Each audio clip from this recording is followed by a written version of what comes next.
ہاتھ جو ہے بغل کے نیچے ڈال دیتے تھے اور یہ لائٹ کی طرح جو ہے یہ ہاتھ جلتا تھا، نور چمکتا تھا. اور ایک معجزہ یہ تھا، لاٹھی چھوڑ دیتا تھا وہ سانپ بن جاتا تھا. تو یہ سب یہ فرقان کا مطلب ہوتا ہے معجزات. تو اللہ فرماتے ہیں کہ یاد کرو جب میں نے موسیٰ کو کتاب دی اور والفرقان ساتھ میں یہ معجزات میں نے دیے، لعلکم تہتدون تاکہ تمہیں ہدایت ملے، تاکہ تم صحیح راستے پہ آ جاؤ. اللہ فرماتے ہیں یہ بھی میری طرف سے بڑی نعمت تھی، بڑی نعمت. پھر اللہ فرماتے ہیں وَإِذْ قَالَ مُوسَىٰ لِقَوْمِهِ يَا قَوْمِ إِنَّكُمْ ظَلَمْتُمْ أَنفُسَكُمْ بِاتِّخَاذِكُمُ الْعِجْلَ فَتُوبُوا إِلَىٰ بَارِئِكُمْ فَاقْتُلُوا أَنفُسَكُمْ ذَلِكُمْ خَيْرٌ لَكُمْ إِن كُنتُمْ تَعْلَمُونَ. یہ بھی ایک اللہ تعالیٰ کی بہت بڑی نعمت ہے. اللہ فرماتے ہیں کہ اس وقت کو یاد کرو جب موسیٰ نے اپنی قوم سے کہا کہ اے میری قوم انکم ظلمتم انفسکم، تم نے جو ہے بچھڑا بنا کر بہت بڑا ظلم کیا اپنے نفس پر. فتوبوا الی باریکم، اب تمہارے لیے ضروری یہ ہے کہ اللہ سے توبہ کرو. جب موسیٰ علیہ السلام واپس آئے کتاب لے کے، جب دیکھا کہ یہ حالت ہے کہ میرے غیر حاضری میں جو ہے ان لوگوں نے بچھڑے کی عبادت کرنا شروع کی، تو حضرت موسیٰ نے فرمایا کہ تم نے بڑا ظلم کیا. تمہارے لیے ضروری یہ ہے کہ فتوبوا الی باریکم.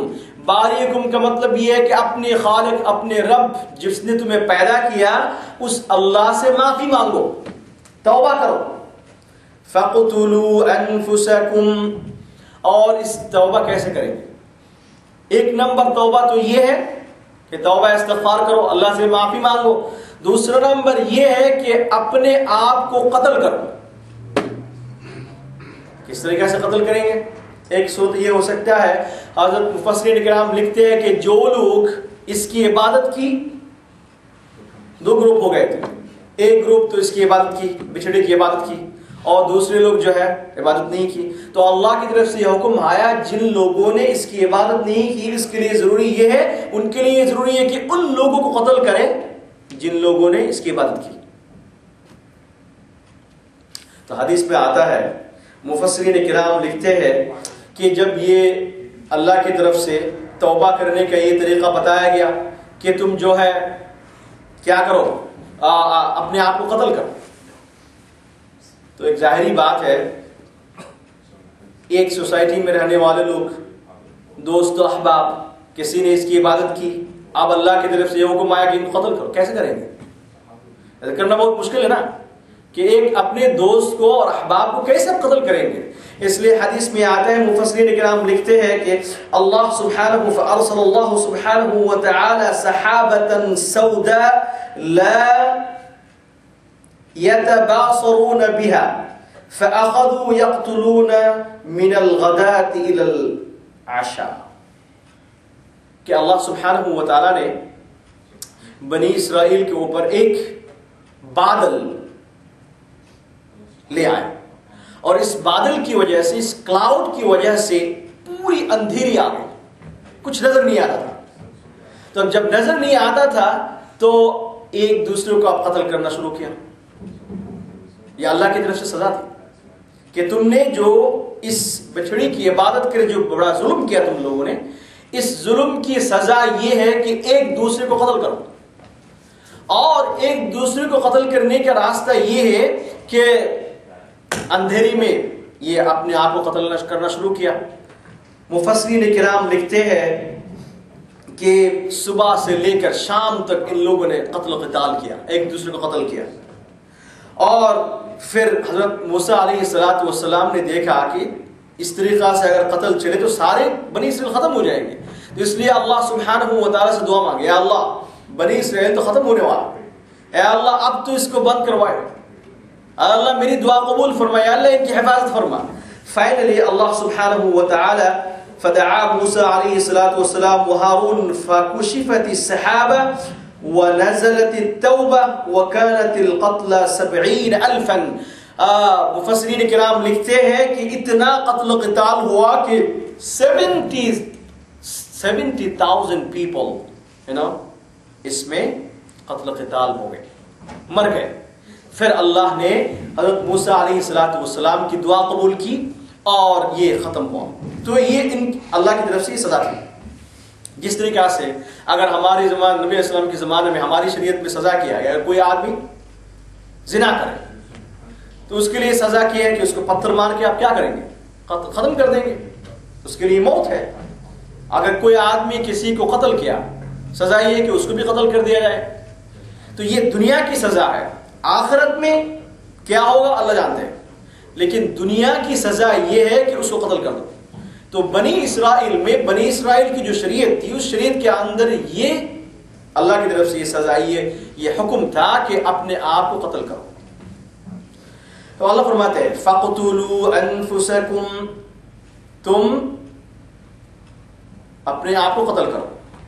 ذَلِكُمْ خَيْرٌ لَكُمْ عِنْدَ بَارِئِكُمْ، پھر اللہ فرماتے ہیں اس قتل کے اندر تمہارے لیے بھلائی ہے اللہ کے نزدیک۔ قتل و قتال یہ کوئی اچھی چیز نہیں ہوتی، لیکن جب یہ قتل و قتال بند کرنے کے لیے کیا جاتا ہے، اس لیے اللہ فرماتے ہیں قرآن شریف میں دوسری آیت میں وَلَكُمْ فِي الْقِصَاصِ حَيَاةٌ يَا أُولِي الْأَلْبَابِ، کہ جب کوئی آدمی قتل کرے تو ہماری شریعت میں یہ حکم ہے کہ اس کو بھی قتل کر دو۔ تو لوگوں کے اندر یہ ذہن میں یہ بات آ سکتی ہے کہ یہ کس قسم کی سزا ہے؟ قتل قتل قتل۔ اللہ فرماتے ہیں اس کے اندر تمہارے لیے حیات ہے، زندگی ہے، کہ اگر ایک آدمی کو سزا کے طور پر قتل کیا جائے تو پوری دنیا کے انسان جو ہے محفوظ ہو جائیں گے، ان کی زندگی محفوظ ہو جائیں گے، جس کی وجہ سے اللہ فرماتے ہیں وَلَكُمْ فِي الْقِصَاصِ حَيَاةٌ۔ تو اللہ فرماتے ہیں ذَلِكُمْ خَيْرٌ لَكُمْ عِنْدَ بَارِئِكُمْ، اللہ سبحانہ و تعالی کے نزدیک اس قتل و قتال کے اندر بھلائی ہے تمہارے لیے۔ فَتَابَ عَلَيْكُمْ، پھر اللہ سبحانہ و تعالی نے ان کی توبہ قبول کی۔ جب قتل قتال کیا اور موسیٰ علیہ السلام نے دعا کی، پھر اس کے بعد اللہ نے فرماتے فَتَابَ عَلَيْكُمْ، اللہ سبحانہ و تعالی نے اپنی رحمت کی نظر سے متوجہ فرمایا۔ إِنَّهُ هُوَ التَّوَّابُ الرَّحِيمُ، اور اللہ سبحانہ و تعالی جو ہے بہت توبہ قبول کرنے والا، اور اللہ سبحانہ و تعالی بہت رحیم اور مہربان ہے۔ اب یہ اللہ تعالیٰ فرماتے ہیں وَإِذْ قُلْتُمْ يَا مُوسَى لَن نُؤْمِنَ لَكَ حَتَّى نَرَى اللَّهَ جَهْرَةً فَأَخَذَتْكُمُ الصَّاعِقَةُ وَأَنْتُمْ تَنظُرُونَ۔ بنی اسرائیل ایک عجیب قوم تھی۔ اللہ نے ان کے مزاج عجیب مزاج ہے۔ حضرت موسیٰ علیہ السلام سے یہ مانگے کہ ہمیں کتاب چاہیے شریعت پر عمل کرنے کے لیے، تو حضرت موسیٰ علیہ السلام جو ہے اللہ کی طرف سے تورات لے کے آئے اور اپنی قوم سے کہا کہ دیکھو یہ اللہ کی طرف سے کتاب ہے، اور تمہارے لیے اب ضروری یہ ہے کہ اس کتاب کو مانو، اس پر ایمان لاؤ، اور اللہ نے اس کے اندر جو احکامات نازل فرمائے اس پر عمل کرنے کی کوشش کرو۔ اب یہ کہہ رہے ہیں وَإِذْ قُلْتُمْ يَا مُوسَى، یاد کرو جب تم نے کہا اے موسیٰ لَن نُؤْمِنَ لَكَ حَتَّى نَرَى اللَّهَ جَهْرَةً۔